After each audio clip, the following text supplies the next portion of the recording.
So I'm going to be doing a reading from the Goddess Sacred Words of Transformation book.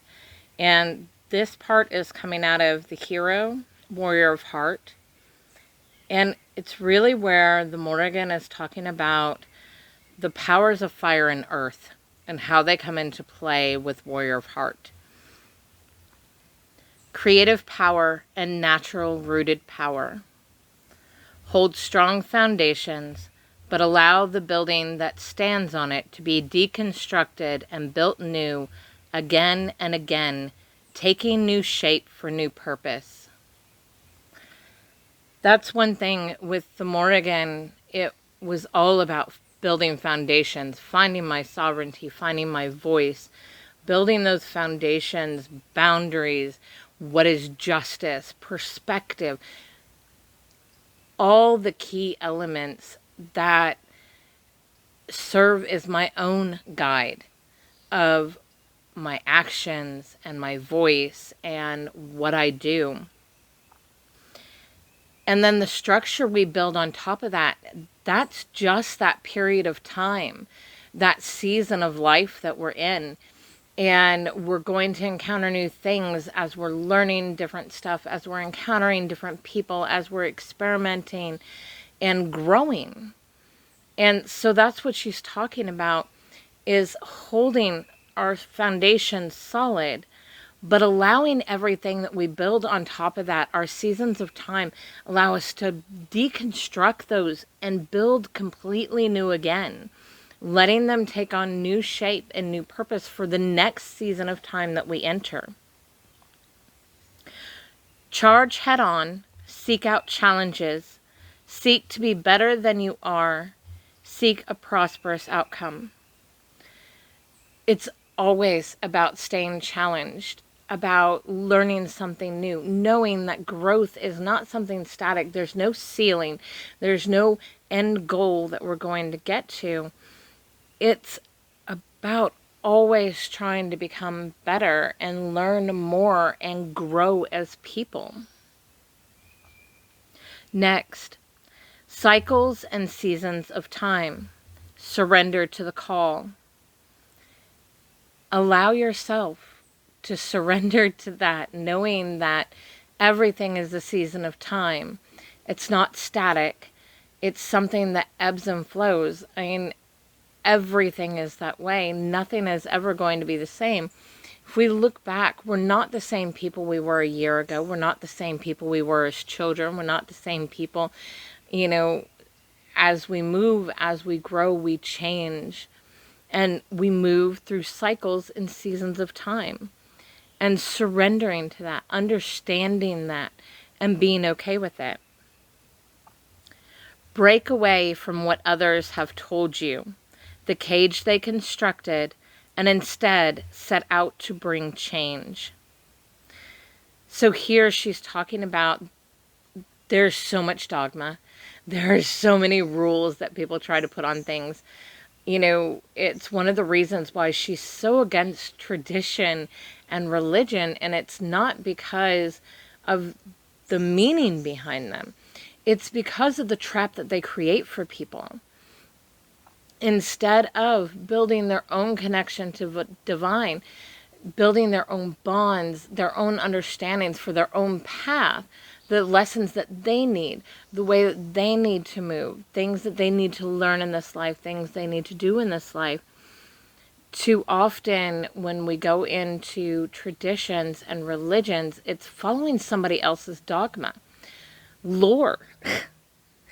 The people that want to follow lore like it's dogma, these are all traps for us because they're not our experiences. They're somebody else's experiences.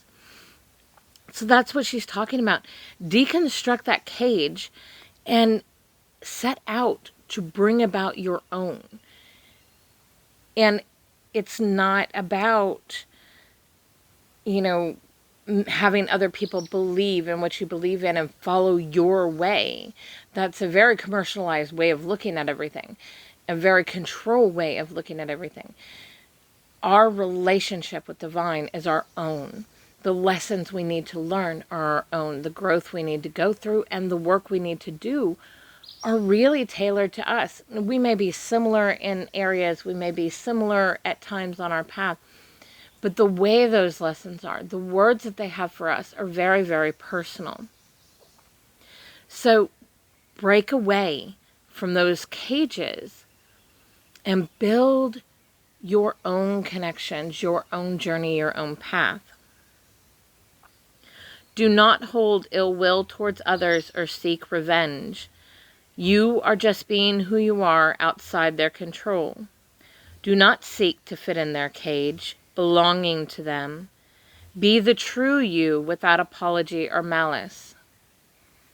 And I know a lot of people it's not just the Morrigan community, it's in a lot of different deity communities, and it's a lot of tradition communities, and even religious communities, where if your ideas are different, if your experience is different, not just ideas, your experience, if your experience is different, if you see that deity differently, if you experience them differently, if the lessons they give you and the things they tell you do not align with somebody else's, too often our community wants to come in and say, oh, that's not right, or that's just UPG and it's meaningless, and that's not really her, and stop.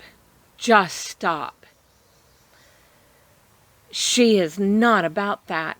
She is about building your own connection with her, doing things your own way, the way you need to for your own journey.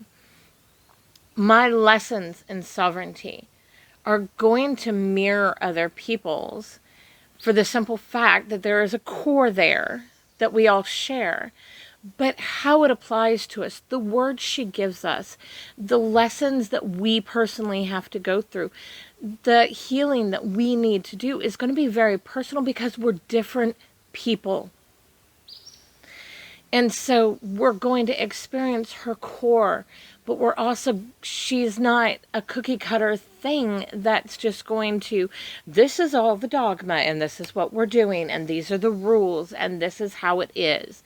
No, because she knows that we're individual people. She knows that we have to take our own journey, and each of us has our own we have our own gifts, we have our own traumas to overcome, we have our own responsibilities, we have our own path. And so that's what she's speaking about here. And don't seek out revenge. Don't hold ill will towards them because they don't get this, they don't understand it, or because they're trying to put you in a box with them. It doesn't matter. The words from her, specifically, over and over, it does not matter if it's friend or foe. That's so true. Because we're not all going to see eye to eye. We're not all going to get along. That's fine. We need all these different voices because there are other people out there with similar experiences that experience these deity in similar ways, that have similar lessons. And that's where we really come together as a community. It's not under a dogma. It's not under a set of rules. It is under the understanding that there are some similarities. And it's in that sharing that we help each other and inspire each other and support each other. Not telling each other what to do, but being, hey, you know what? This was my experience too. And these are some of the similarities. This is what I did. This is what I went through. And that inspires another person. It's not going to be the same, but it gives them a feeling of connection, that they're not alone in it, and may give them inspiration and ideas, but ultimately it brings together a sense of community because we're sharing. We're not trying to dominate each other. We're not trying to put each other in boxes or cages. But those that do, don't hold ill will. Don't seek revenge. It's really not worth it. You're only going to distract yourself, and that's what she talks about. Just be you without apology, but also without malice. Growth is messy. Remember the core of what is guiding you. Every cause produces an effect. Understand, accept, and take responsibility for it. We're going to make mistakes. We're going to read our messages wrong. We are going to try things and they're not going to work out. We are going to think that we have an answer and then realize that we were just on the surface and there's so much more to explore and understand. Growth is messy. Life is messy. That's okay. The core. Remember the core that's guiding you. Your relationship with divine. Your relationship with the Morrigan. Your foundations. These are the things that matter. This is what you hold on to. It's going to help you get through those messy times. It's also going to help the messy times not be as messy. If you are holding your foundations in boundary, yeah, you're still going to make mistakes. You're still going to have, situations that happen and it's going to get a little messy here and there. But here's the thing. In the end, it's not going to be devastating. It's not life ending. It's a mistake. That's how we grow. The big part about that is understanding when we mess up, accepting our part in that. There are situations where it's not going to be of our control. Somebody else creates a situation and we get stuck in it, or, we play a role in that. It's not about accepting the situation that somebody else created. It's accepting our role that we choose to play. What actions we choose, what words we choose, how we choose to participate in that situation. That's the acceptance and taking responsibility for it. We're not perfect beings. Perfect is an illusion. It does not exist. Let it go. Skillfully use the tools available to you, for you hold all you need. Those skills, there are talents, there are abilities. It's how we connect. We all have our own. Our skills is our connection with our divine, our deity, our gods. It's with ancestors. It's with spirits. It's our connections. These are all of our tools, and we hold them and we carry them within us everywhere we go. Yeah, it's great to have cards to help give you some tangible evidence for yourself. It's great to have other tools. We use a lot of tools in witchcraft. But the greatest power, everything that you need, already resides within you. And it's going to be different for everybody. We all have different skill sets. We all have different abilities that are just natural to us. We all have our own connection to divine that is specific to us. Create the signpost for others, knowing they may ignore them. That is not your responsibility. Create the signposts. That means share. Share your experiences. Share your own thoughts. Share what she's giving you, what they're telling you. These will help other people in different ways. It gives them different perspectives, different understandings, seeing different ways that others experience. And know that they may ignore them. I mean, you can sit there and tell somebody they are heading into danger and they are heading into danger, and they may ignore you. Guess what? That's not your problem. It's not your responsibility to try to control another person. They have free will. They will go and do what they want to do. All we can do is put it out there. What they choose to do with that information, that is completely up to them. Stop thinking that it's your responsibility to save people or to help people in that way, to make them change. It's not going to happen. Unchallenged wealth is there in order for thought to begin its form in the world of matter. Our unchallenged wealth. That's our power. That's our own personal power. That's unchallenged wealth. Because nobody can challenge our power. We know what our power is. We're not using it to dominate others. We're not using it to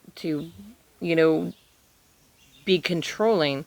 That unchallenged wealth is there to bring that energy into a world of matter, into the physical. Lastly, trickery with integrity for purpose. Okay, so some people are like, trickery, that's a bad thing. No, divine trickery. The Morrigan is really great about divine trickery. And that's trickery with integrity, trickery for honesty, with honesty, for purpose. Sometimes, in order to get us to look at something we wouldn't normally have looked at, they will give us an illusion. So I've had this with the Morrigan, where she puts on different faces. And it's not to trick me. It's because if I didn't see this face, this other goddess face, or this other deity face, or this face of this animal, or whatever that illusion is that she's giving me, if I don't see it, then I wouldn't look at that particular aspect. When we talk about divine trickery and trickery with integrity for purpose, sometimes we have to have a cunning mind, move people in certain ways so they can see another perspective, so they can grow from that, so they can have a deeper understanding. And sometimes we need a cunning mind. That's what trickery is a cunning mind. It's not trickery to be mean. It's not pranks. It's not, to make it so, oh, I tricked you. Da-da. That's not what this is. This is trickery for purpose. Trickery with honesty for purpose. Divine trickery. So yeah. Okay, so again, this is from Goddess, Sacred Words of Transformation, the book. And it's a little dive into the hero, Warrior of Heart, breaking it down, talking about each of the sections, and what she was getting across to me, what she was telling me in this journey, and those powers of fire and earth. So action and the physical world.